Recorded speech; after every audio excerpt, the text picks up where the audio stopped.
What's going on? Welcome into a Terrible Football Show, Episode 2. My name is Alex Light with Sparky 3. Hopefully you're having a phenomenal day today because your day is about to get worse because you're listening to this garbage-ass show where we are going to give you some of the worst predictions out there. You should most definitely not listen to our predictions. But, hey, at least stick around for the show. You can laugh at us. We can laugh with you. We can have a good time. And who knows, maybe we might get some hits. You know, based on some of the picks that we had last week, it looked kind of sketchy. We'll see how it goes. Joining with me, as always, I got Mr. Mr. Tyler Honeysuckle here on the phone. Tyler, how you doing? How you feeling coming out of week 2 of college and week 1 of the NFL? Man, I feel pretty good, but my team and my fantasy teams feeling like dog shit right now. Struggling. Yeah. Me and Tyler, we did go head-to-head in our week 1 of our fantasy league. You can go down in the description below and go check out the link to see how everyone's doing it in a terrible fantasy league. I did end up coming out with the dub, and if you guys listened to last week's show, we made a joke at the end of the show. It's like, hey, man, trade me Brandon Cooks for Michael Carter. He did. I accepted, and that Brandon Cooks trade, that ended up winning the game for me if you look at the points. It is what it is. A little salty about that, huh? Hey, man, I just wanted to trade. It didn't matter what it was. You just have the thirst of wanting to get trades. That's all it was about for you. That's all it was, man. Well, I hope was it worth it? Was it worth it? We'll find out later. That's true. I'm sure you have like 10,000 trades out there. I'm still waiting for another one, man. I told you to fire some up earlier. I'm still waiting on it. What's going on? Man, it's hot outside. Oh, come on. Fire me up some trades. We'll look at it. We'll talk. We'll see what we can get done. But if it's your first time here, make sure to give us a follow on whatever platform you're listening on. If you're listening to this on YouTube, give a like to the video. Subscribe to the channel. Maybe check out some of the other videos we have here on the channel for like Lighthearted Gamers or Anime and Plus. We'd greatly appreciate that. The Patreon's a great way to support us further, but don't feel obligated. Just be a friend. Tell a friend that you're listening to the show, and we can call it good there. And most importantly, make sure you go follow us at Twitter at TerribleFB Show. Me and Tyler's going to start firing out some trash-ass fantasy opinions on Sunday for you to maybe consider. I'll say that we actually had a couple hits. We had some misses. Let's be real. Okay, we did. We had some hits, with the picks that we threw out there. Corey Davis, I think, was a good one. Brandon Cooks was a good one. But we definitely had a couple misses. But, hey, Najee Harris. Yeah. Live and learn. We'll figure it out. We did get a decent hit of saying to set the Buffalo defense. They only got up, a couple points. So a couple hits, couple misses. It is what it is. We're gonna keep learning. We're gonna keep growing. That's what this show is all about. With that said, hey, let's just jump into it, man. Let's talk about last week a little bit here. Let's talk about how me and Tyler did. So week 1, so when it comes to NFL, Tyler and I will be calling every single game all season long. College, we're just going to kind of handpick some games to call out. For college, we're not even going to necessarily always call out our favorite teams, just really whatever we want to predict. But for NFL, week 1, not a hot start for me. Not a hot start. I will say there were some picks that I made just to simply try to go against Tyler. Like, well, he picked that, I'm going to pick this. It didn't necessarily, go against how I felt towards the team, but it just didn't work out for me. I went 8-8, so, right at 500. We got a long season to go. We're going to bounce back here. For college, I went 0-2. Hey, not a great start, but hey, we'll get it going. We'll figure it out. For NFL, for Tyler, you went 11-5 and 0-3 for college. So both of us, we're not off to a hot start for our college picks so far. But, hey, you got me in the lead there for our NFL picks. And, hey, I'll bounce back. We'll figure it out. We'll get it together. It's all good. We got another week 2. We're here. We're doing it. All right, so we got some good talking points here. Let's go ahead and kick things off with some college chat here. First one, this is going to be kind of short. It's just kind of nice for both of us because both of us are not a fan of this team. But, hey, shout out to Florida State getting knocked off by Jacksonville State. How about that, man? It was last minute Hail Mary, wasn't it? Yeah, it was last second, man. He had like 3 or 4 Florida State defenders on him. Somehow he Houdini'd his way to the end zone, so it's always great. Hey, it's always a great week in college football when Florida State gets the L, at least in my opinion, Tyler's as well. But hey, you know what? Shout out to the balls on this man. I did just find out today that there was a Florida State lineman who proposed to his girlfriend after this game.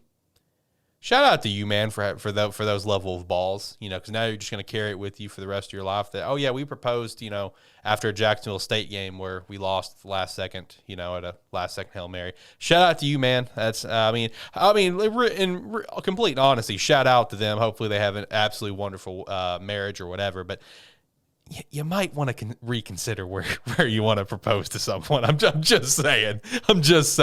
I mean, I understand he was trying to get that post-game magic like we've seen before, like the Ian Johnson, of course, back in the Fiesta Bowl way back when for Boise State. That was obviously a magical moment for them, and we've seen that sort of moment at a few different times since in college football. But hey, you just lost to an FCS school. Or it's FCS, I believe. Yeah, FCS. Yeah, you just lost to an FCS school at the last second. You might want to reconsider when you're going to ask her to marry you. Just saying. But hey, hopefully they have a great marriage. So 2 weeks in, USC has fired their head coach, Clay Helton, I believe was his name. This man has escaped the chopping block on a few different occasions in the past. His record, at USC is not terrible, but it's not what USC wants, obviously. You want to compete for a national championship every year. But they lost to Stanford, and the man gets fired. Once that happened, oh boy, Twitter set ablaze because then there started coming out some reports that Urban Meyer, current head coach of the Jacksonville Jaguars, of course, is going to be potentially the USC head coach. But then we also, just before we started recording, we're getting reports that Eric Bieniemy, offensive coordinator of the Kansas City Chiefs, who has just gotten shafted in the head coaching search in the NFL the past 2 seasons, especially this past season. I felt like he was a lock. I really did. I felt like he was a lock for a head coach. Kind of disappointed that he didn't get it. But now there's reports that he could be a head coaching candidate for USC. He has connections to Southern Cal and everything. But I will say this, in terms of this firing, it feels very rushed. Where it's like almost suspicious in a way. You know what I mean? Where USC, it's almost as if USC kind of knows that they may already have something lined up. I mean, hey, then again, it could just be literally, hey, enough's enough. You just lost to Stanford. Stanford's like, okay, right now, whatever. Get out. You haven't really led us to any success besides like his second or third year. I think they got to the Rose Bowl. I don't remember if they won or not. But I don't know. It just feels kind of rushed, where it's almost kind of suspicious in a way. I did see some other reports where it's like there are some people that really do believe that Urban Meyer could potentially make that jump, because there are some reports that Urban Meyer is just not really settling into the NFL lifestyle per se. Which shit. Let's be real. We could have called that. I don't think Urban's going to make it through this season, and even if he does, I think he's going to be a one and done. I see no chance the man comes back for season 2. If he does, okay, I'll eat my words. But I could see Urban Meyer pulling a Bobby Petrino. Bobby Petrino at least made it through 13 weeks. I think Nick Saban actually did finish one season with Miami before he bounced. But I think Urban Meyer could pull a Bobby Petrino. I think that man's going to be gone before this season's even over. But Tyler, what's your take on this? Do you think that firing from USC feels almost kind of rushed, where they didn't really let him get cooking? I know he's been on the chopping block before, but with how rushed it kind of feels about how quick this was 2 weeks in, like I said, it kind of feels like they already kind of know potential candidates that could take the job, a.k.a. Urban. Do you see Urban getting out of Jacksonville as soon as possible? What's your thoughts on this whole thing? Yeah, man, I don't see Urban Meyer lasting in Jacksonville, mainly because he's been a winner everywhere he's been. Right. And in the NFL, you're not going to win with the Jacksonville Jaguars, who just went 1-15. He's retired before because of health issues, but it's probably because he was losing a couple more games than he wanted to. Yeah, he's not going to last in the NFL. And USC, they're a big name that fell off the market. True. Like people used to go to USC because it was like a powerhouse. They wanted to go there. It's in Los Angeles. Yeah, tradition and everything. And then now they're just like, oh, USC, that's cool. They don't really know the history behind USC, and that's kind of derailed their football team here recently. Mm-hmm. Yeah. So, and then the enemy. I mean, why leave Kansas City when you're probably going to make the Super Bowl almost every year? So, I mean, that's probably one reason why he hasn't taken a job. But I mean, this would be a good fit for him since he's from, like, he has ties to Southern California and everything. This would be a pretty solid opportunity for him. Yeah, I definitely agree. I can't help but to wonder the mindset of what Eric Bieniemy is on this thing. Like, because obviously he is one of the top head coach candidates for the NFL. He has been for the past 2 seasons. Like I said, he kind of got shafted. I feel like 2019, okay, a little bit more excusable. It's like, okay, let's get another year under your belt as an OC. Let's dominate, whatever.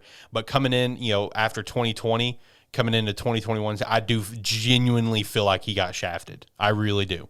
I'm not going to take any credit away from. I think Bob Saleh is a surefire lock for the Jets. I will say Coach Dave Poley, I believe, down in Houston. That one, I'm not a huge fan of the hiring on that one. But then Eric Bieniemy could have said to Houston, "No, I'm good. That's a train wreck I don't want to get onto right now."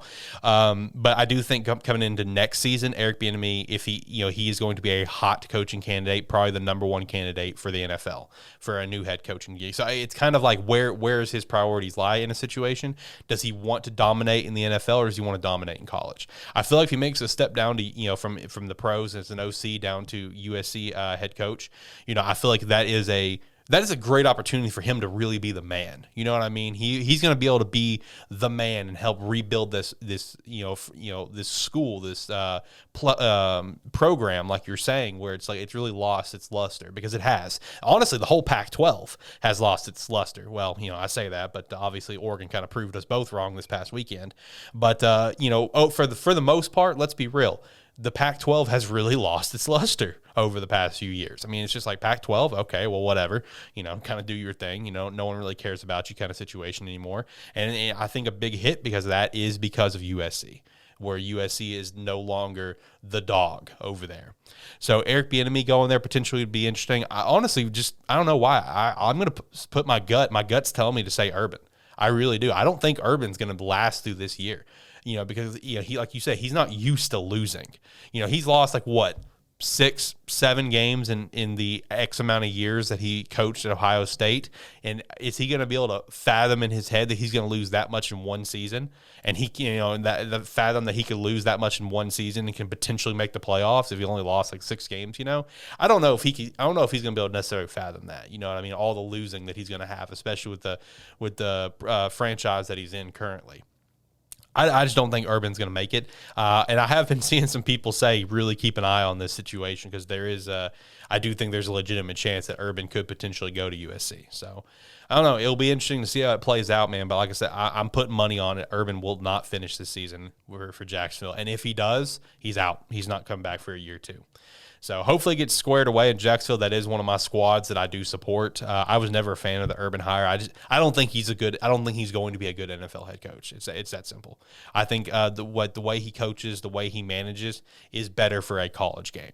And I do think he'll be back in the college ranks at some point, but I don't know. We'll see. I don't know how the contracts work on that. I have no idea. Let's hop over and talk about some pro stuff here. Man, what the hell? What the hell does the Chiefs have to be able to turn on this switch where they can just do whatever the hell they want and just come back out of nowhere? Obviously, it didn't work in the Super Bowl. Didn't work then. But in so many other situations that we've seen, Houston Texans in the playoffs, this game, the Super Bowl before, like, what the hell is wrong with this team, man? Like, they can just turn on a comeback switch like it's nothing. Oh yeah, man. They're just out there just playing my game, giving the Browns like hope that they're actually gonna win, starting to believe it, and then like, man, y'all know who y'all daddy is. And talking about the Browns as well, man, they are in such a great position as a team and as a franchise right now. The best one they've probably really ever been in since, I don't know, they went to the AFC Championship back in the mid '80s or so. It's been a long time coming, and what the Browns need to do is they just need to learn how to finish a game. You know what I mean? And this game was proof of that. I feel like they have all the pieces they need to succeed, but they just got to learn to finish. But, going into this game, man, it's just what the hell with these Chiefs? These Chiefs are just insane with the amount of comeback mode. The clutch mentality that this team has is unbelievable, man.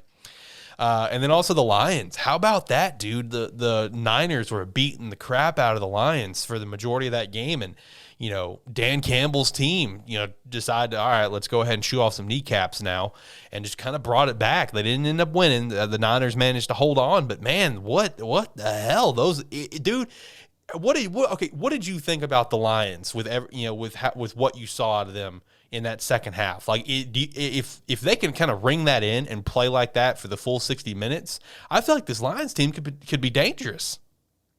Yeah, they're exceeding a lot of expectations. And Goff over here throwing 60 passes a game. I know. Yeah.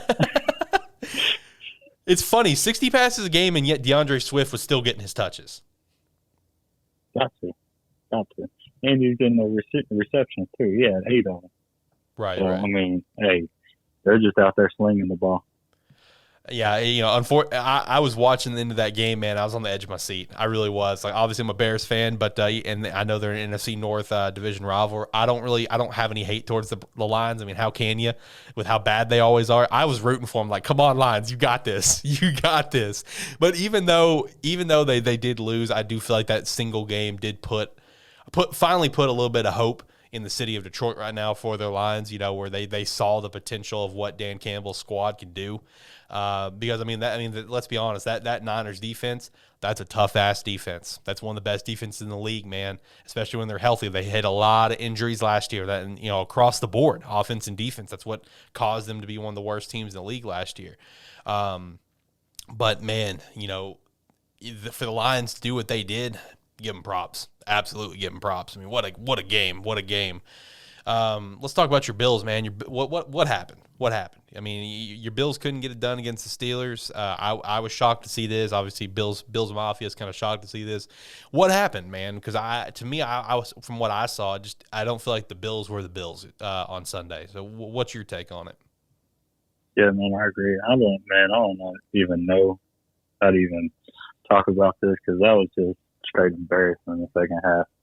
Like, I mean, Josh threw 51 passes, lead to 30, but he only had 1 touchdown. I mean, Diggs still got his, but he only had 69 receiving yards. Mm-hmm. Like, it's just, nothing looked right, like at all. Nothing looked right the whole entire game. And, hey, we deserve to lose after that. Do you think one thing that definitely hurts your squad right now is that you guys, in my opinion and your opinion potentially as well, you may agree with me on this, that you guys don't really have a solid run game? Oh, yeah, I agree 100%. Like, we need a runner. We need a runner that is like Shady, I guess like a couple of years ago when we had Shady that could run, but not like dependent on the run. You know what I'm trying to say? Yeah. Like, we healthy scratched Moss on that game. So Singletary got majority of the carries, and then we also had Breida, who had 4 carries for 40 yards. But it was pretty much just Josh Allen running and slinging the ball a couple times, and then every now and again we give it to Singletary, and he gets 5-6 yards, and we go back to throwing it. Yeah, no, I definitely agree on that. You guys need to get a better run game. Obviously, we're at a point now where it's not going to necessarily happen, with where we are going into week 2. But I'm saying going into next offseason, I feel like if you guys get a solid running back, whether if it's through the draft or free agency or hell, maybe through a trade, we'll see.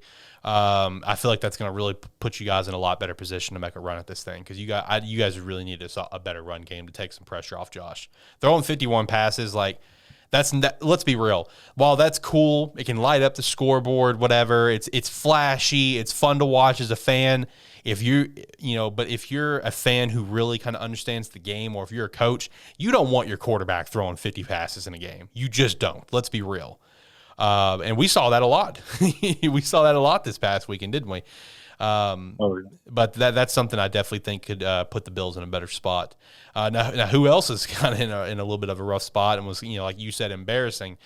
Man, what's going on with the Packers? And Jameis, man, he lit it up. I want to shout out the fact that I thought it was so funny that Jameis had 4 TDs and he didn't have 100 passing yards yet. Jameis did end the game with 5 TDs, and the Saints just lit up the Packers. Just really beat them down. Aaron Rodgers did get benched in the fourth quarter, I believe. That's nothing really to look into. I mean, the game was a blowout. What's the point? There was no chance they were going to come back at the time that he got benched. So protect his health, put Jordan Love in, see what Jordan can just do. Get some more chances to see Jordan play. Of course, always a good thing for in the situation that they're in with their future quarterback in waiting. But if you're a Packers fan, are you really worried about this, or you're just going to kind of brush it off? Because we saw Aaron in his press conference where it's like, hey, I played like shit. Team played like shit. It is what it is. We got 16 more games. We saw Devontae Adams tweet out, flush it and keep it moving. Is that kind of your mindset as a fan? Obviously, I'm a Bears fan. I hate the Packers, but I respect the Packers. So I'm looking at it from a respectful opinion here. In my opinion, I don't think it's a big deal. I really don't. You get the reigning MVP. You have, a loaded team. Your defense is a little sketchy. Let's be real. The defense, that's going to be a concerning point for the Packers all season long.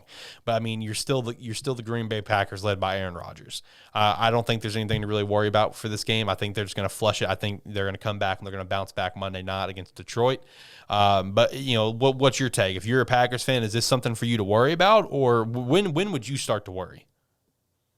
I would probably start to worry if they start out like 0-5 or something. Okay, fair. Because on the longest yard when the line got mad at quarterback, yep, and they just let everybody through. I feel like that was the whole entire game.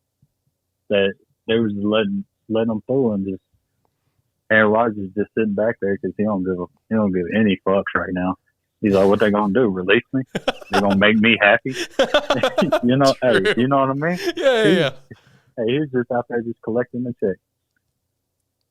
Yeah, and that's how I look at it. Right, and their offensive line obviously is in a rough spot. David Bakhtiari is currently still out. I think there was another starter. I think there was like a Pro Bowl starter they had. They moved to left tackle for this game in the meantime. I think they had 2 rookies starting potentially. Their offensive line was in rough shambles. Also, shout out to the Pat McAfee show for Aaron Rodgers Tuesday when Aaron Rodgers said on the first interception he threw, he got hit in the nuts. Shout out to that. That was pretty funny. And I actually went back and rewatched the interception. You can kind of see where he gets hit in the nuts. It's kind of a rough shot, looking at it from the angle that you're looking at. But if you look at it just right, you can tell where he gets hit in the nuts. So shout out to that. I thought that was funny. But, for me personally, if I'm looking at this as a Packers fan, I'm personally not worried about it. It sucks, puts a bad taste in your mouth. But, like Aaron said, you had 16 more weeks, man. This is not college, right? You don't lose one game and you're done for the season, potentially for a championship, because that's college. Like 95% of the time, if you lose one game, your season's pretty much over, at least for the national championship, right? 9 times out of 10, that's the case. So, you got a whole season. Now, I will say, if they go out on Monday night versus Detroit, now this Detroit team, they looked hot. Detroit lost, but they're going to be coming in this game hot, red hot, ready to go. If the Packers lay another egg on Monday night against the Lions, then I may have some concern. Then that's when if I was a Packers fan, I'd be like, okay, let's ring it in a little bit. I'm still not going to panic. I'm still not going to say the season's done, because we still got a long way to go. But that's when I'm going to say, okay, we got to figure out what the hell's going on right now. This first game, the Saints they have a good defense, with a lot of great players. So beat up offensive line for the Pack. But no, you're right. That offensive line didn't do Aaron a lot of favors, but I think they'll reel it back in. We'll see how they do on Monday night. Give them a few more weeks. I think they will reel it back in. I still think they are the definite front runner for the NFC North. And talking about the NFC North, last real major talking point here is my Bears. Sunday Night Football against the Rams. Coming into this, I'm a diehard Bears fan, yes, and there's gonna be other Bears fans out there that may criticize me. It's like, oh well, you're not a true Bears fan because you're sitting here trashing them. No, okay, look. First off, I'm a football fan first, Bears fan second. Let's get that out of the way. And second off, I'm a realist. All right, I'm not gonna sit here and just say the Bears are gonna win every single damn week because that's just not the case. I knew we were gonna lose coming in this game. There was no chance. That Rams defense is just too good. Stafford knows our defense really well. Stafford, he's a great quarterback, and I feel like the entire country that's not Detroit, Michigan, got to see how good Stafford really is. You know what I mean? Stafford is a man who put up 5,000 passing yards in Detroit. He is a man who put up 4,000 passing yards in Detroit like 8 different times. You know, he was a man who played in Detroit at quarterback, and he was never the problem for why the team stunk. I mean, you got to be a good quarterback for that to be the case, because if his team stinks, naturally you're going to look at the quarterback position most of the time. You know what I mean? You know, it doesn't surprise me that we lost. There were a couple things I did like. You know, I thought David Montgomery, you know, he ran a lot better than I thought he was. You know, our offensive line, you know, kind of in a rough spot. We had a couple injuries happen within this game, you know, which that's worrisome about where our line's going to be going into week 2. But I thought David ran a lot better than I thought that I was going to ever give him credit for.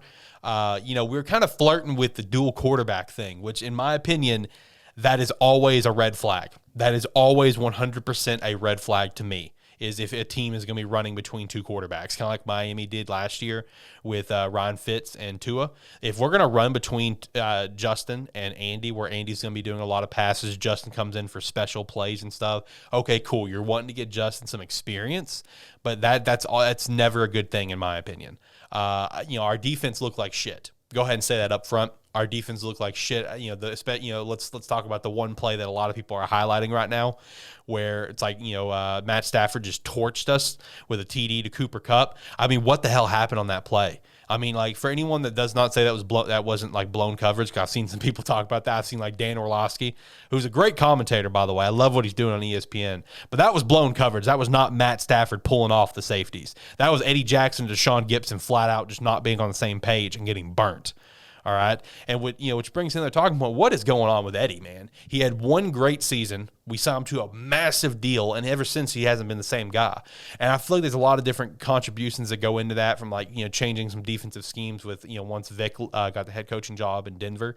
But also, Tyler, one of your boys from Penn State, Adrian Amos, we should have never let him walk. Adrian Amos and Eddie Jackson was such a great complement together. And ever since then, we've been trying to fill that strong safety spot where Eddie Jackson had to do strong safety because Clinton Dix couldn't do it, taking Eddie Jackson out of his natural environment. Now we have Deshaun Gibson Jr. He's okay. I mean, he's not like a superstar, safety or anything. He's been okay at average his entire career. We should never let Amos walk, man. And of course he goes to Green Bay. You know, Amos and Eddie, they were a perfect complement together. But I don't know what the hell's going on with our defense. I really don't. You know, we got to figure out what the hell's going on. Tyler, as a fan from afar, did you see anything with the Bears that you want to chime in here? Whether it's Justin, how David ran, how our defense looked, our offensive line looked, anything of the sorts? Hey, look at Cole Kmet finally doing something in the NFL. I mean, true. Yeah, true. Hey. I don't think it'll be much longer before Cole's going to fully get the reins and Jimmy will be out the door. I thought Jimmy was going to be out the door coming into the season personally, just because of cap, not because I hate Jimmy or I don't think Jimmy could bring us something to the team, because he did catch 8 or 9 TDs last year. But just because, just a cap space alone. I do think going into next season, I think it's going to be Jasper and Cole being our guys, which I love that. I love that guy, Jasper or Jasper Horsted. Love that guy, man. He had a great preseason. I love what I see out of him. Looking forward to him being a tight end number 2 for us. But yeah, I mean, Cole, you're right. Cole finally did something. Allen Robinson, I mean, he got his catches. I mean, he didn't blow out of the game because, again, we can't – that defense, man, they just shut us down. Man. Andy just couldn't really do anything against it. I mean, it's no surprise. Aaron Donald was just, getting up in the, in his face all game. And then, on the opposite side of the ball for us, Khalil Mack, on a couple of pressures, he got maybe 1 or 2 tackles. I mean, for the amount of money that we have dip into that defense right now, we've got to get some more productivity out of them. Eddie Jackson, Khalil Mack, we got to get something more out of them. I think this past offseason, Tyler, you and I talked privately about this, and it was just kind of a conversation point where it's just would you be fine trading Khalil Mack? Would you be fine trading Eddie Jackson? And my mindset is yes, okay? Takes a huge cap lift off our cap, obviously. And, we can get that for future picks, whatever the case is, maybe some other good younger players, whatever. Because it's just Khalil Mack's a superstar. We know that. But, I mean, where's his superstardom been the past 2 or 3 years? His first year in Chicago, great. After that, like, while yes, he's a Pro Bowler on paper, but let's be real, Pro Bowl is a popularity contest. Where like his numbers has steadily declined, just like Eddie's. So for the amount of money that we have tied up into our defense, we got to get some improvement. We got to, man. But yeah, any last thoughts on the Bears, and we'll move on. Oh man, let Monty keep running that ball. Help my fantasy team out. Yeah. If you got David Monty, or you can get David Monty for cheap somehow in a trade, or maybe by some chance in your league he's not even picked up, which I highly doubt that'd be the case, but you never know. I think I saw like 99% rostered on ours. I definitely give David Monty a look at fantasy, because he's gonna get like 20-something touches a game at this point. With how well he played week 1, I think he's kind of solidifying himself as 20 to 25 a game touch, with the ball, which is a good thing. It's a good thing for us. Establish the run game. Let's get the run game going. Oh yeah, and if Justin Fields is available in fantasy, pick him up. Just do what I did. Just draft him and stash him until he's ready to go. Fuck you. I hate you. I was so mad at Tyler when he drafted Justin. I was going to get Justin really late and just hold on to him and see what happens. And I will say, in terms of Justin, I did see one report, and this is per Jay Glazer, where the Bears – and this is what I've been predicting for past, 3 or 4 weeks now. I think I've said it to you. I've said it to random people at work that will come up to me and will say, when do you think we're going to see Justin Fields play? Week 2? I've been saying all along, probably week 4. I'd say week 4 at the absolute earliest, and from reports that I've seen, that's kind of the Bears' mindset as well, is that if they're going to potentially start Justin soon, week 4 is ideally the time, which it would be against the Lions. I think next week we're playing Cincinnati, and I cannot remember who we're playing week 3. The Browns, that's right. Yep, and then it's the Lions, and I think week 5 is the Packers. Raiders and Packers, right? Thank you. So week 4 Lions would be the earliest that we would see Justin start potentially.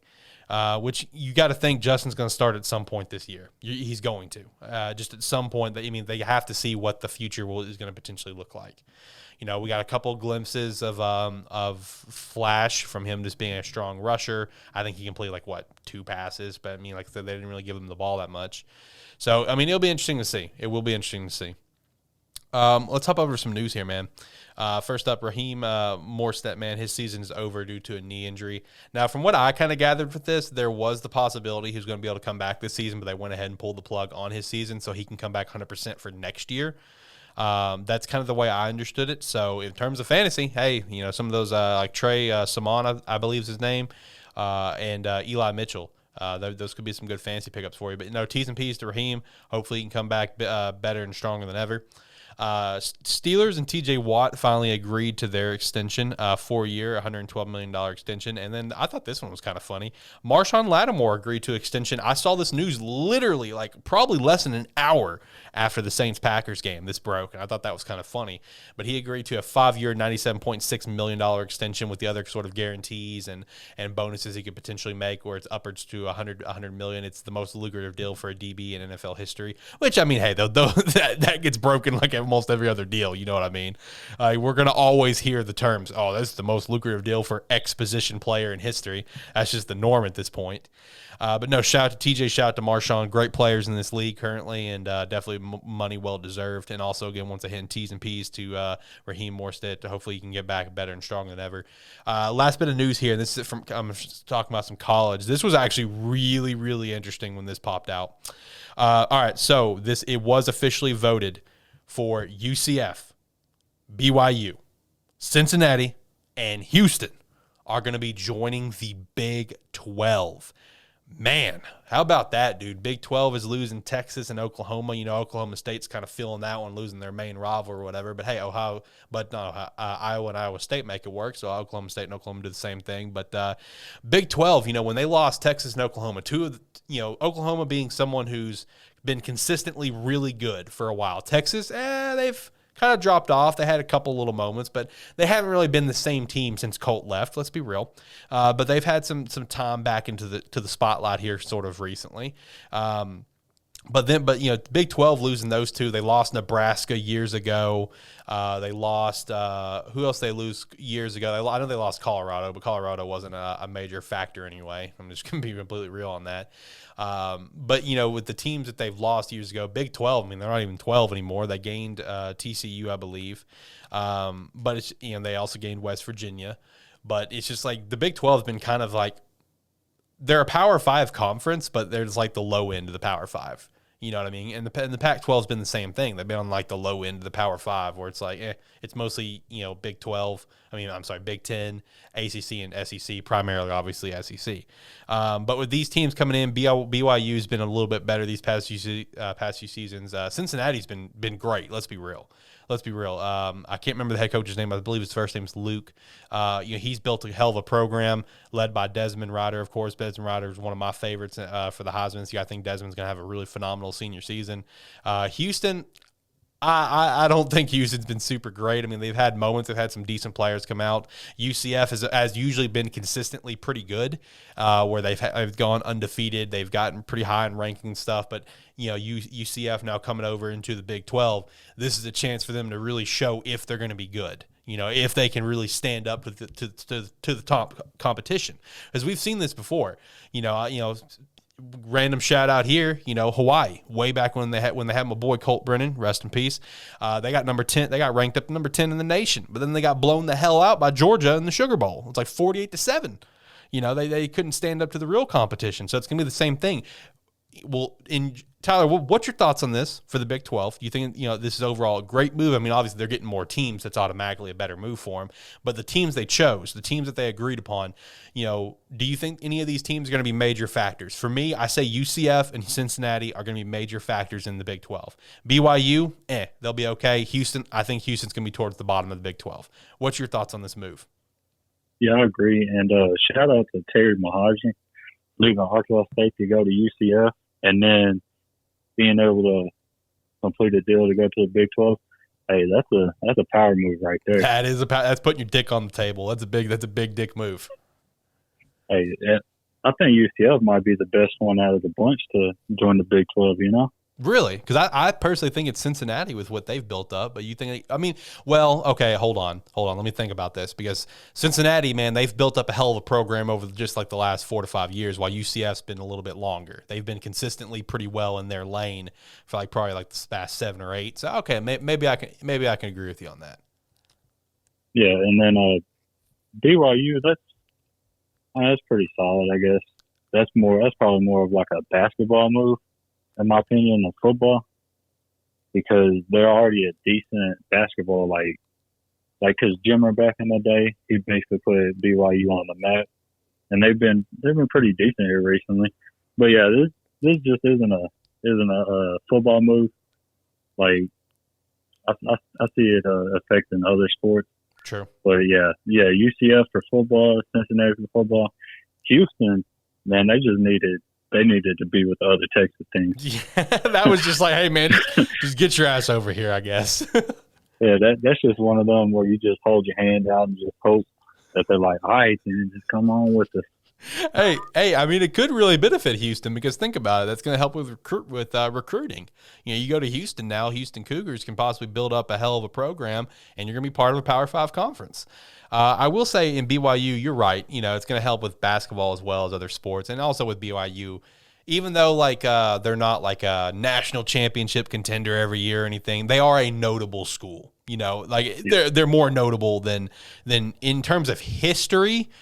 In terms of history, I'd say BYU is the most notable on this list. If we're talking complete history, all right, they're the most notable. So that's the plus side, is that you're adding at least some more recent, relevant, notable teams with Cincinnati and UCF, BYU because of its rich history, and then Houston's like, hey, you're a Texas school. There's a couple other Texas schools, man, but who cares about the Roadrunners, right? Who cares about the Miners? Houston, yeah, you can come on over. You've had at least a little bit of success. You know what I mean? Yeah, and that's a Big 12. Just they picked and choose the teams that they knew would be like, hell yeah, we'll come. Because if they wouldn't have got them, 2-3 years, there wouldn't even be no Big 12. Yeah, see, and that's the thing. I do feel like this was a little bit of a desperate move. While Cincinnati and UCF and BYU, it's just like, okay, besides obviously region, I mean, if we're talking the map for the Big 12 is obviously just completely fucked at this point. So just ignore the map part of things. But those three, it's like, okay, I can see Houston. That felt like a little bit of a desperate move to me.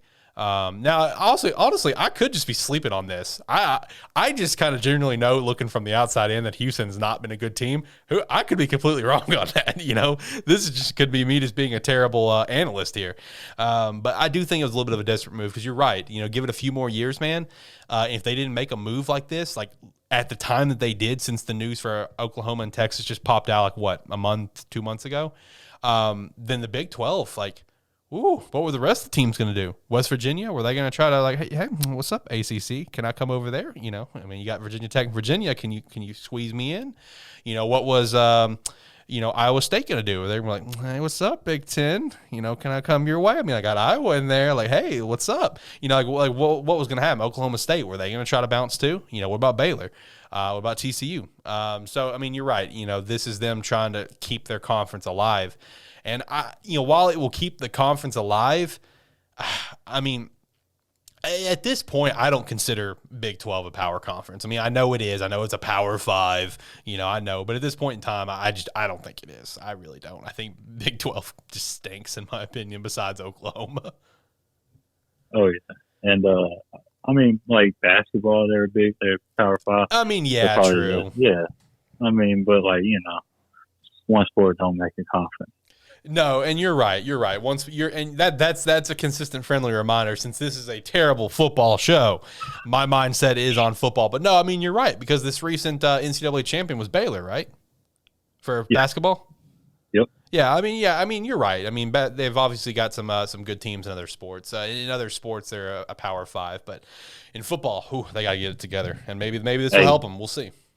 Hey, ponder this one though. Get a phone call, Nebraska. When we come back, hey, imagine that. Because as soon as they moved to the Big Ten, they had immediate regret. They're like, yeah, this is not what we thought it was.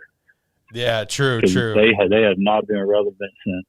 So yeah, I think they're gonna call once they get a new coach, once they fire Frost, they're gonna call the Big 12 back and be like, hey, can we please just come back? Like come on. Please, we'll pay y'all to come. Please, we'll do anything, man. It's like, come on, let's just make this work. Give it one last shot. Come on. No, that would be right some now. Shit. They're the Kentucky, they're the Vanderbilt, or the Big 12. I mean the Big Ten. They just okay. All right, hold on. And I like Nebraska, and it's just they got a Martinez quarterback for the last 20 years there. I mean, so you sit here and tell me that Nebraska is the Kentucky or the Vanderbilt of the Big 12, Big 10. Meanwhile, Northwestern's in there, and don't get me wrong, I like Northwestern, but I mean Northwestern's in there. Rutgers is in the Big 10. I mean, come on, man. Hey, have you seen Northwestern's hype man coach? All right, yo, I love. Are you talking about Fitzgerald? No, well, Fitzgerald, but I'm talking about he's like a. Oh, dang it. I'm going to have to show you the video. He got like a super tight shirt on, muscles, everything. Oh, yeah. I know exactly what you're talking about. Yep. No, dude, I mean, with a guy like that, you got to be notable in the Big Ten. Also, shout out to all, still talking about crappy teams in the Big Ten. Let's look at Illinois. I mean, all right, come on. Illinois has been completely irrelevant, like their entire history almost. Hey, they did have Lovie Smith there for a little bit. I know. I was following him every season, man. Lovey's my boy. Then now they got Burt. Yeah, they do. All right, let's talk about some more college games here. Let's go do a quick recap of our Week 2 college games. Appalachian State and Miami. Miami came out with the dub 25-23. We didn't look good, man. I don't think we got a good squad. I think De'Aaron King is very overrated, in my opinion, coming from Houston. Talking about that earlier. But we just didn't look good. Shout out to the people that saved the cat. That's a weird-ass situation. I don't know what the hell happened with that, but shout out to the cat being saved. You got your squad, Penn State, getting the big dub 44-13 versus Ball State. I mean, if you guys didn't win by that margin, I would have been disappointed. Now, here's one of your predictions you didn't get, man. Memphis, 55, Arkansas State, 50. How you feeling? That was the best right there. I mean, it was a hell of a game, though. Yeah, it makes sense. I mean, we got Blackman and Lane Hatcher, basically 1-2 quarterback situation there. Right. So we're gonna put up some points. I mean, was it at Memphis or was it Arkansas State? Do what now? I think it was at Arkansas State, wasn't it? Yeah. Okay. Yeah, never mind. I was gonna say something else. But yeah, I mean, a rivalry game. It would make sense for you to take that L. Hey, but on the bright side, at least it was a close, good game. That's if you're gonna lose, at least look at the bright side. Like, you know, if you get blown out, where it's like, shit, what was the point? Especially if you didn't look good in any capacity. But if you at least lost and your team looked good, it's like, man, it sucks that we lost, but hey, we're still a good team. You know, we're still building, especially since this is Butch Davis's first year. You know what I mean? Still building. I think there's a lot of promise for them Red Wolves. Betham Cookman, played at UCF, one of my squads. UCF dominated 63-14. Love to see that. Hawaii, another one of my teams here, lost to Oregon State. No real surprise, man. We got to get this quarterback situation taken care of. Our quarterback is so mediocre. It kills me. But we lost 45-27. One of your squad, UCLA, was on a bye. And then Notre Dame barely getting out with the win, man. 32-29 versus Toledo. Notre Dame has not looked super great. You know, this is the first season with a new quarterback under the helm since Book went to the NFL, man. How you feeling as a Notre Dame supporter? You know, this was a close game here. Man, I'm always supporting Notre Dame, and they always let me down. That's fair. Is this what it feels like to be a Dallas Cowboys fan? Yes, it is. We'll ask that to our boy, Mr. Brady Dyer, Mr. Cowboy Dick Rider at some point. We'll get his thoughts on that too. See if that is what it's like to be a Dallas Cowboys fan. And then some notable games we had this weekend. All right, let's go ahead and just air this out. Let's go ahead and just get it out of the way. All right. Last week, Tyler and I both predicted that Ohio State was going to beat Oregon. But that's not where we stopped the prediction. We made the prediction that Ohio State was going to beat the dog shit out of Oregon. And, Ducks fly together. Oregon won 35-28. It's a close game, but Oregon came in and showed that, hey, that we're not that just because we're part of the Pac-12 and that gives us a rank, whatever, that we are not just some mediocre slapdick team like Notre Dame, that we're actually a decent squad. I was shocked, completely shocked. This caught me off guard completely. What was your thoughts on this? Any thoughts, really? Not really. Okay. Don't fuck up. Yeah, it is what it is, man. Iowa did get the dub over Iowa State, 27-17. Me and Tyler, we were riding with Iowa State on that one. That's kind of disappointing with our boy Brock Purdy over there.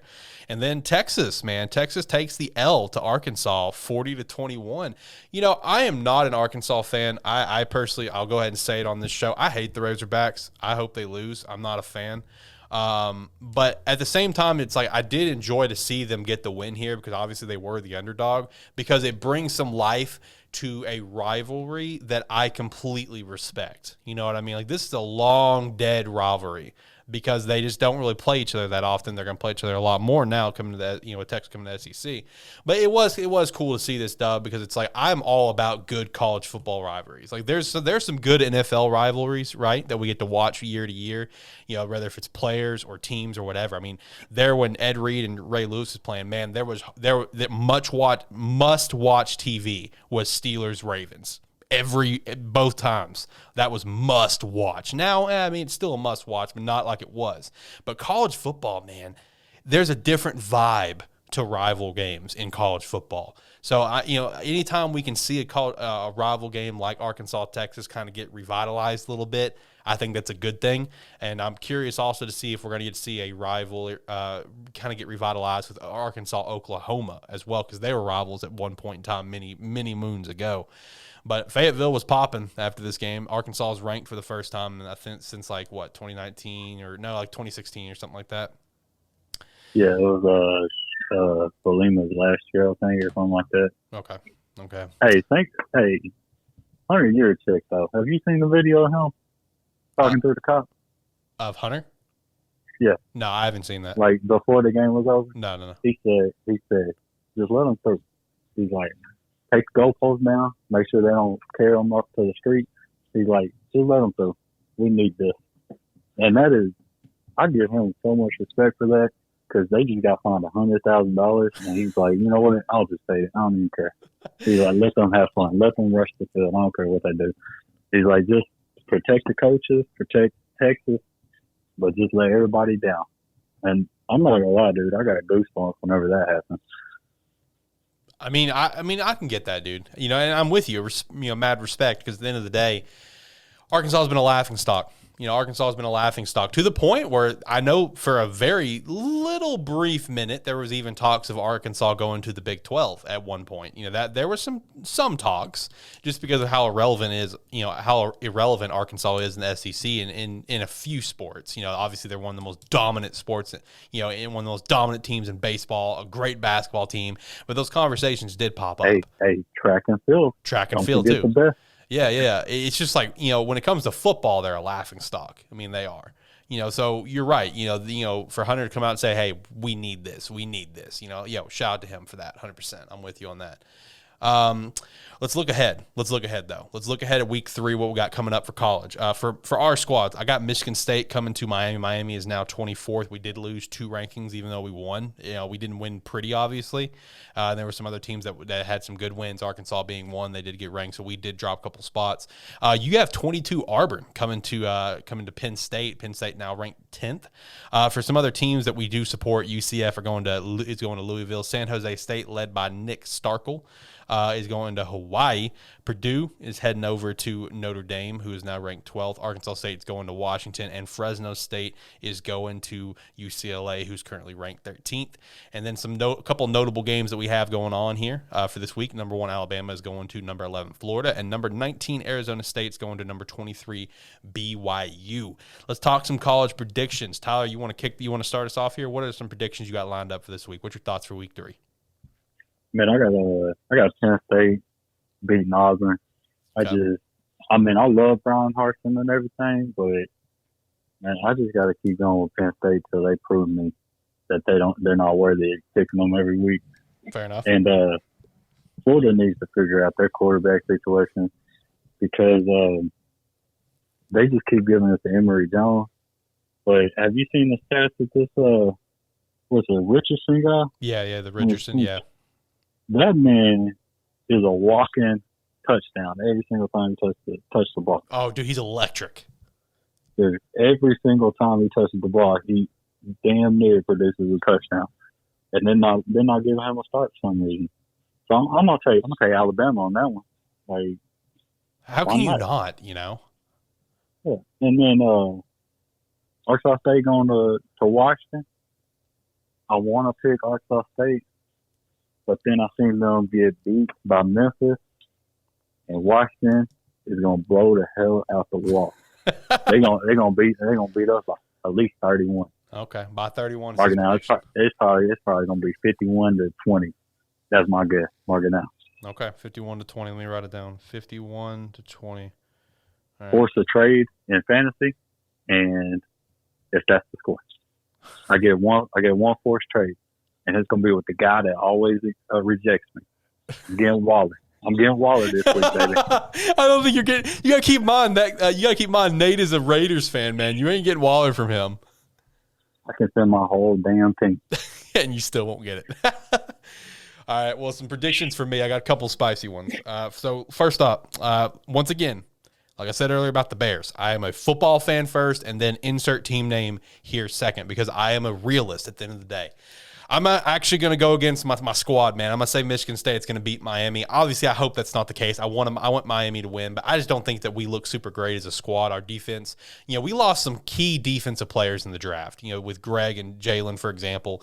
And I just don't think we're a great squad this year. I think we're obviously a bowl winner. I think we can get to a bowl. You know, I don't think it's going to be like one of the top bowl games or anything. I think we're going to get to a bowl, win a bowl game. Cool. I think that's 100% in our realm of possibilities, but we got to start clicking better on offense. I think De'Aaron King is very overrated. Horribly overrated. I like some of the freshmen that we have here. We've got some hell of a good freshman quarterbacks. It's going to be good for our future, I think.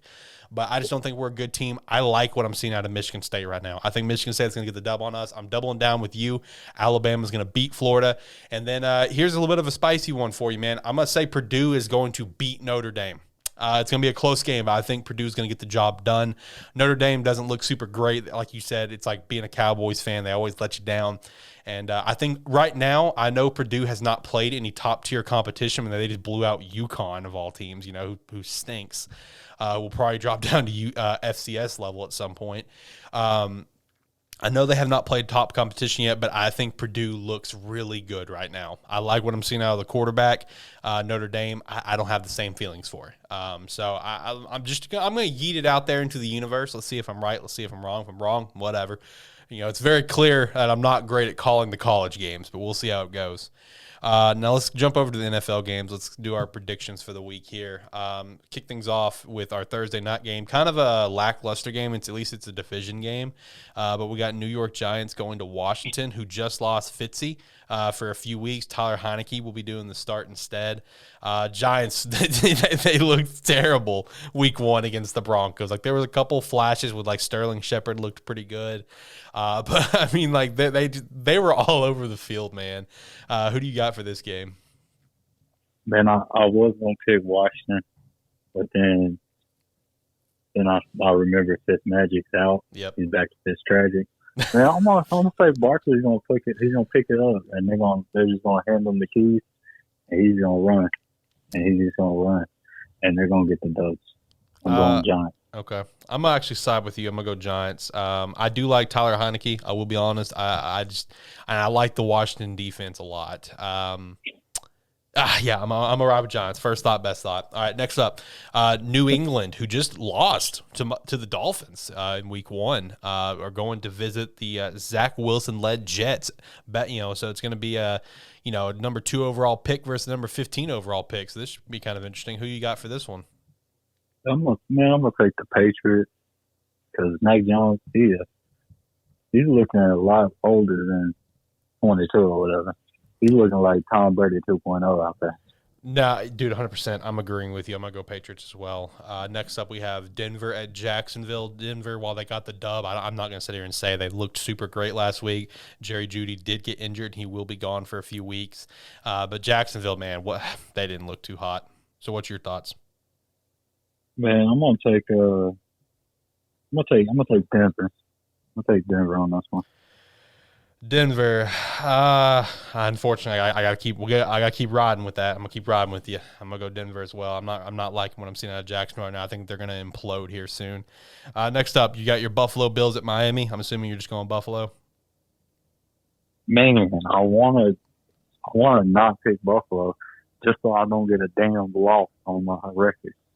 But I'm going to take Buffalo. Fuck it. It's just one loss. Just one, he says. I'm going to go with you. I'm going to go Buffalo. I think they're going to figure it out this week. I think they're going to get back on track. What about San Fran at Philly? This could actually be a really good game. Philly did not look bad week 1 at all. Yeah, man. I like Hurts. Like, I know I wanted to like trade him, release him, whatever. But hey, that man is him and Smith. It's like Alabama 2019 version. You know what I mean? Right. Or 2018. That might have been 2018. I don't know. Who'd you say you were going? I missed it. I'm going Philly. Philly. Okay. All right. So here's our first difference. I'm gonna go San Fran on this one, man. Yeah, I know. Finally. Yeah, we got to get some separation here, man. What about the Rams at Indy? I think this could be potentially a pretty good game if Indy can kind of figure things out a little bit. Yeah, I'm gonna take the Rams on this one. Even though I love Indy, I'm gonna take the Rams. I'm siding with you. I gotta go with the Rams, man. I think Stafford. I think we are gonna see an MVP level Stafford this year. I'm not saying he's gonna win the MVP, but I think we're gonna see an MVP level Stafford this year with the piece they got around him. What about Vegas at Pittsburgh? Vegas getting the surprise win on Monday night after a hell of a game. Also, shout out to the Monday Night Manning thing. That was phenomenal. I'm gonna take the. Let's see. You know what? Fuck it. I'm taking Pittsburgh. Eventually, Najee's gotta break loose. I'm actually go the Raiders on this one, man. I'm gonna go the Raiders. Having a hot hand here. Cincinnati at Chicago. How you feeling on this one? Man, I guess I'm gonna keep picking your team till y'all finally win. I respect that. I want to pick the Bears here. I do, man. But I just feel like we got a lot of stuff to figure out on defense. I really do. And Cincinnati, man, they didn't look bad week one. They really did. Jamar Chase shocked us both. All right, let me go ahead and say that. He really did. They very much shocked us both. Did not have a single drop. All right, shout out to you, man. I was smelling a bust out of Jamar Chase. I'm gonna go Cincy, man. I'm gonna go Cincy. We have got stuff. We have got to figure out our defense. We have got to figure out our defense. What about Houston at Cleveland? Man, Cleveland, easy for me. Easy. When you got there. New Orleans at Carolina. This could be an interesting game here. You think Jameis gonna eclipse 150 passing yards this game? I think it's possible. We'll see. You know what? Just write down the Saints for me. All right, I got you. I'm gonna go. I'm going to go Carolina, man. I actually really liked what I saw out of Sam Darnold week one. I really did. I thought he was making some good throws, and I think they're just going to kind of figure it out and keep on rolling with it. But it would not shock me if the Saints, coming off this dominant win week one, if they just dominate again this week. What about Minnesota at Arizona? I'm riding Arizona. Kyler Murray was one of my MVP candidates, and I do believe that. I think Kyler Murray is going to have a fucking hell of a year. I'm riding with the Cards. I agree. Just go ahead and put them down for me. Atlanta at Tampa Bay. Once again, Atlanta looked like shit. Yeah, we're gonna see a lot of 3-28. So go ahead and put Tampa Bay. Yeah, Tom Brady, man, he's gonna come spank the Falcons again. Tennessee at Seattle. Tennessee looked okay week one. Seattle, man, they looked pretty dominant. Russ was cooking. Oh yeah, I'm gonna go Seattle on this one. I'm gonna have to ride with you again, man. We're not getting a lot of separation this week in our picks, but it's okay. We got multiple weeks to go. What about Dallas at the Chargers? How you feeling on this one? Dallas shocked us week one. Let's be real. Yeah, let's go Dallas. Might as well. I'm actually gonna go the Chargers on this one. I kind of liked what I saw of the Chargers. I think we're just gonna keep on getting better. We're gonna keep improving. What about KC at Baltimore for Sunday Night Football? We're gonna go Kansas City till they prove me wrong. I'm gonna ride with you, KC. Monday Night Football game that could be pretty interesting if we see the same line squad that we saw in that second half against 49ers, and we see a better Packers team. This could be actually a hell of a Monday Night Football game. We got Detroit going to Green Bay. I'm taking the Packers on this one. I think they're going to bounce back. Yeah, I agree with you. Except I'm just gonna go ahead and take the Lions just because I don't see Aaron Rodgers really. I don't see him caring about this game right now. You know what I mean? Right. So, hey, 2 weeks in a row, they let everybody know. All right. Go Lions. Go Lions, he says. That's going to be one of Tyler's new squads, man, chewing off kneecaps. All right, let's talk about some fantasy real quick here. So terrible fantasy league standings. Where are we at after the first week? We got Tyler's brother Tony 1-0. One of my boys Nate 1-0. I'm 1-0 at 3. One of my boys Jimmy is 1-0 at 4. J Mac is 1-0 at 5. Tyler, you're 0-1 at 6. Davin's 0-1 at 7. Brady's 0-1 at 8. Brandon's 0-1 at 9. Andrew's 0-1 at 10. Any quick fantasy thoughts you have here? Starts, sits, trades you should look for, drops or ads, anything off the top of your head? I'm gonna go ahead and say it now, man. If you got Tom, go ahead and start Tom. I think he's gonna dice up the Falcons. I think Antonio Brown and Chris Godwin, I think they are going to be the premier receivers for Tampa Bay for this season. I mean, if you got Gronk, obviously hold on to him. If you got Mike Evans, I would actually look to trade Mike Evans. I think Mike Evans' career is about to start going downhill, and it's not necessarily because he's bad. It's just because there's so much other talent around him. So I would definitely, if you got Mike, look to trade him, in my opinion. I already mentioned earlier, I would look to pick up Eli Mitchell off the waiver wire, unless you already got him with Raheem going down for San Francisco. Right now, off the top of my head, I don't really have any other starts or sits, but you can go follow us at Twitter at TerribleFBShow. Where Tyler and I will both be posting up fantasy thoughts on Sunday mornings. But Tyler, you have any start, sits, trades, drops, or ads right now that you want to throw out there? Yeah, I know a lot of people pick up Sammy Watkins the first 2 weeks. Don't do it. Yep. Let's see.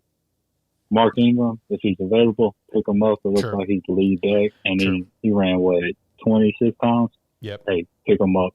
Eli, I agree, pick him up. Kirk looks like he's the second receiver out there now, so pick him up if he's available. And I'm going to throw a random dude out there, Jawan Johnson. He's listed as a tight end wide receiver. Just go ahead and pick him up.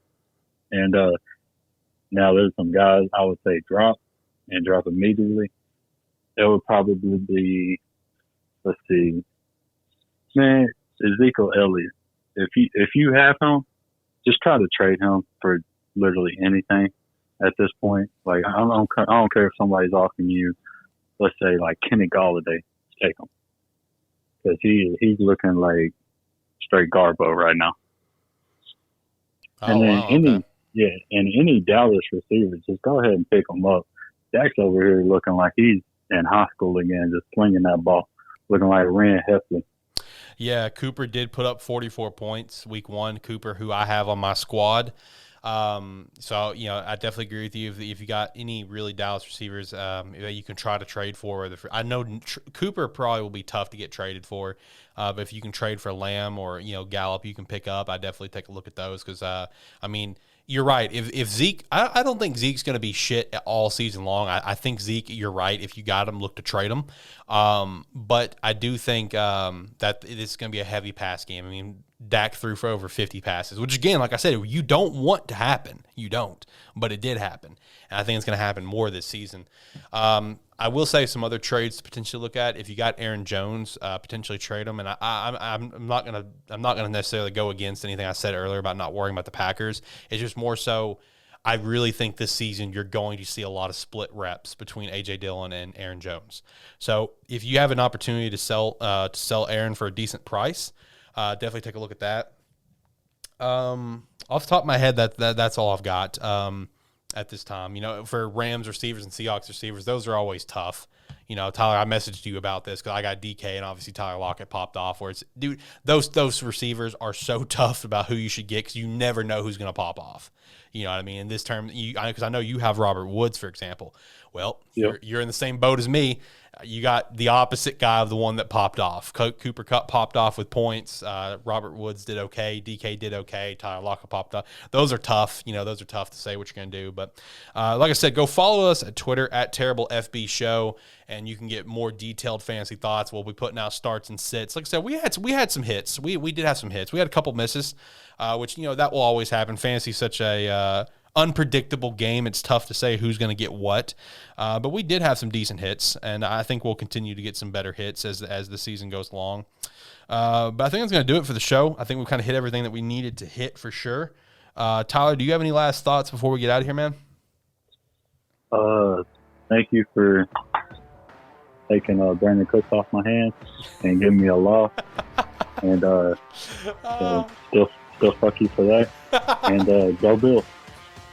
Oh, man. Hey, you're the one that sent me the trade. I just hit accept, dude. I didn't expect you to send it to me. Man, I should have did a coach and miss or whatever and then vetoed that. Like you vetoed my Josh Allen. Okay, hold on. All right, hold on. Stopping the music. We have to address this. We got to air this out. All right, hold on. I vetoed that first trade because that was a dumb fucking trade and you know it. All right. Everyone can agree to that one. The second trade, I only vetoed that because you two were still discussing a trade with the same players that you already traded. So I vetoed it so you guys could still work your trade. All right? Let me go ahead and air that out. I said, if you veto, I'm swapping Henderson out with the wide receiver. And he said, no, you ain't getting any of my wide out. That was the end of the trade. Well, you guys should just resent the trade. I would have pushed it. I only denied it because you guys were talking trades. No, we done accepted everything. We moved on from it, and I asked if you was gonna veto it, and you said thinking about it. Oh, well, that was me. See, hold on. Me saying thinking about it was just me joking around. Let's go ahead and get that out of the way. All right, I'm not trying to sabotage anyone. I swear. I think there was just a misunderstanding on my end. That's all it was. My fault. All right, Look, I already apologized to you. I'm sorry. Okay. I thought you guys were still working. I thought you guys were trying to edit the deal. So that's why I canceled it, so you guys could send a new deal. Now, I will say, on a fault of mine, I should have also included in my message when I said, hey, because all I said was, I'm gonna deny this for now so you guys can figure out the deal. I should have specified, if you guys don't figure out a new deal, just resend it. That's on me. But you guys were in heavy trade talks, all right? So that's my fault. I'm gonna post the picture on Twitter, and let's have other people decide. I mean, how they would interpret it. I mean, there was some misinterpretation there. All right, on my end, on your end, we both kind of misunderstood each other. It happens. We'll get better. We'll keep it moving. I'm not trying to sabotage anyone. I swear. I promise. Scout's honor. I'm not a scout, but Scout's honor. But anyway, that'll do it for this show, guys. Hopefully you enjoyed. If you didn't, oh well, it's a terrible show. We know it, you know it, but hey, we're here to have a good time. That's all that matters at the end of the day. Like I said, go follow us on Twitter at TerribleFB Show for some fantasy thoughts, for general news, for what's going on in the league. And with that said, see you guys next week. Hopefully all your teams do absolutely phenomenal. Go Bears. Let's get it.